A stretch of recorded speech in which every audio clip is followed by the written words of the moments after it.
శ్రీరామజయం.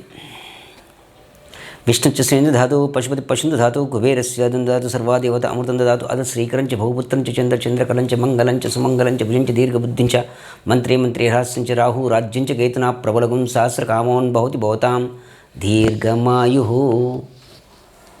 నేను జనరల్గా నాకు వచ్చేటువంటి ఫోన్ కాల్స్లో ఏదైనా తగాదాలు లేదంటే కోర్టు వరకు వెళ్ళినటువంటి తగాదాలు, ముఖ్యంగా అంటే కోర్టు కేసు ఫేస్ చేస్తున్నటువంటి భూ తగాదాలు ఉండొచ్చు, లేకుంటే దాయాదులు, ఇట్లా చాలా ఉన్నాయి. ఇట్లాంటి అంటే తగాదాలకు సంబంధించి కోర్టు దాకా వెళ్ళినటువంటివి.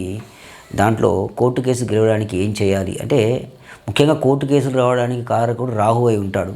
అంటే శాస్త్ర ప్రకారంగా చూసుకుంటే ఇంకా చాలా ఉంటాయి.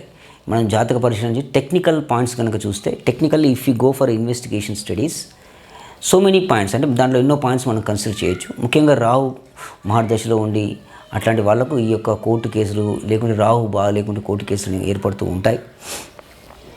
కాబట్టి ఈ యొక్క కోర్టు కేసులు ఏర్పడినప్పుడు ముఖ్యంగా మనం చేయాల్సింది, సింపుల్గా చెప్పాలంటే కొన్ని పద్ధతులు చూద్దాం. చాలా పద్ధతులు ఉన్నాయి, బట్ మీకు అందుబాటులో ఉండే పద్ధతులు చూద్దాం. మీరు చేసినా సరే, ఇప్పుడు నేను చెప్పబోయే లేదంటే ఏదైనా గురువుగారితో చేయించుకున్నా సరే, కోర్టులో ఉన్నటువంటి అప్పుడు ఏం చేయాలంటే పంచదార, నీరు, తర్వాత పాలతో ఏదైనా శివాలయంలోకి వెళ్ళి శివునికి మీరు అభిషేకం అనేది చేస్తూ, ఈరోజే ఈ గుళ్ళని చేయాలనేది మీ ఇంట్లో కూడా చేసుకోవచ్చు. చేసుకుంటూ మీ యొక్క సంకల్పం చెప్పుకోవాలి. సంకల్పం అంటే ఏంటి? ఏ ఊళ్ళో మీరు కోర్టు కేసు ఉంది, కోర్టు కేసు నెంబర్ ఏంటి, మీ అపోజిషన్ ఎవరు, ఇవన్నీ కూడా, అయ్యా నాకు కోర్టు కేసు అనుకూలపడాలి, శివుడా నాకు మంచి దారి చూపు, అయ్యా పరమేశ్వర దారి చూపు అని చెప్పుకోవడం అన్నట్టు. కాబట్టి ఇట్లాంటిది ఒకటి చేసుకుంటూ, తర్వాత మీకు ఒక పద్ధతి చెప్తాను. మీరు స్ఫటికమాల కానీ లేదంటే కోరల్ బెడ్మాల అంటారు. అంటే మీకు రెడ్ కలర్లో ఉంటుంది. కుజమాల అని కూడా అంటారు దాన్ని, పగడంమాల అని కూడా అంటారు దాన్ని, లేదా స్ఫటికమాల. ఓకే, స్ఫటికమాల కూడా మీరు అన్పాలిష్డ్ స్ఫటికమాల వాడాలి, పాలిష్డ్ కాకుండా టెక్నికల్గా చెప్తున్నాను. దాన్ని తీసుకొని ఏదైనా పునర్వసు నక్షత్రం చూసుకొని త్రయోదశి తిథి రెండు కలిసి వస్తే గమనించి, లేదంటే ఏదో ఒకటి బలం. ఈ యొక్క మంత్రాన్ని మనం ఓం ప్రశాంతంగా గాలి పీల్చుకొని ఆ యొక్క మాలను పట్టుకొని 108 సార్లు ఈ యొక్క మంత్రసిద్ధి చేయాలి. చెప్తాను తర్వాత ఎలా చేయాలో.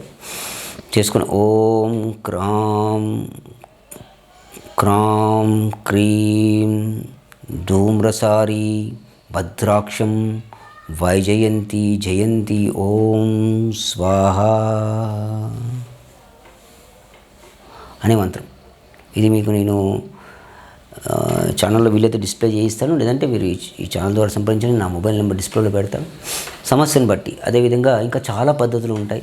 అంటే మీరు కోర్టుకు వెళ్ళే సమయం ఆ రోజు ఉంటుందనుకోండి, ఆ కోర్టుకు వెళ్ళేటప్పుడు ఆంజనేయ స్వామి టెంపుల్ దగ్గరికి వెళ్ళి మీరు ఏం చేయాలంటే, మీ వయసు ఎంత ఉందో అంత అగరబత్తులు, ధూప్ స్టిక్స్ అంటే ఊది కడ్డీలు ఆంజనేయ స్వామి యొక్క ఆలయానికి వెళ్ళి, గర్భగుడిలోకి వెళ్ళకూడదు, బయటనే ఆ యొక్క చుట్టూ తిరుగుకుంటూ మీ యొక్క సంకల్పం చెప్పుకొని, స్వామి నాకు ఇలా కోర్టు కేసు ఉంది, నేను ఇబ్బంది పడుతున్నాను, మీరు నాకు ధైర్యం చెప్పండి, దారి చూపండి అని చెప్పి మీ యొక్క పట్టుకొని రాముడిని ఉంటే మర మర మర మర మర అని చదువుకుంటూ ఆ యొక్క దేవాలయం చుట్టూ తిరగాలి. ఎవరురా నా రాముడి పేరు నువ్వు ఈ విధంగా తిరుగుతున్నానని చెప్పి అనుకొని ఏంటి అని చెప్పి బయటనే ధ్వజస్తంభంలో, స్వామి నాకు ఈ సమస్యను మీరు సాల్వ్ చేయండి, దాని తర్వాతే నేను నా కేసు గెలిచిన తర్వాత నేను గర్భగుడిలోకి వచ్చి లేదా ఎవరు గురువు కానీ బ్రాహ్మణుని పట్టుకొని మన్యసూక్తమైనటువంటి మీకు చేసుకుంటాను స్వామి, అభిషేకం కానీ మన్యసూక్తమైనటువంటి మీకు తాపడం కానీ చేసుకుంటాను చెప్పి మనసులో కోరుకోవాలి. ఇట్లాంటివి. తర్వాత మీ లాయర్కి ఒక మంచి రెడ్ కలర్ ఒక పెన్ను గిఫ్ట్గా ఇవ్వడం. ఇంకా ఇట్లాంటివి చాలా ఉంటాయి. మళ్ళీ మనం నెక్స్ట్ వీడియోస్లో ఈ కోర్టు కేసు సంబంధించినటువంటి ఇంకా ఏమేమి చేయొచ్చు కూడా నేను మీకు తెలియజేస్తాను. ఇంతటి మంచి విషయాన్ని మీరు ఒకరే తెలుసుకుంటేరా, ఇంతటి మంచి విషయాన్ని మీరు 10 మందికి తెలియజేయండి. శ్రీరామజయం.